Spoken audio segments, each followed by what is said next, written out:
All right, this is a little demonstration. It's not Walter Fent. It's actually a Mathematica application, and it's basically you've got two currents, I1 and I2, in a line, and the little blue arrows represent the force. So you can see that if I1 and I2 are in the same direction, the force is attractive. It pulls the lines together. Um, and of course, the force, as you get closer and closer, the force increases.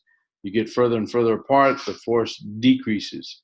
Now let's switch. There's 4.4.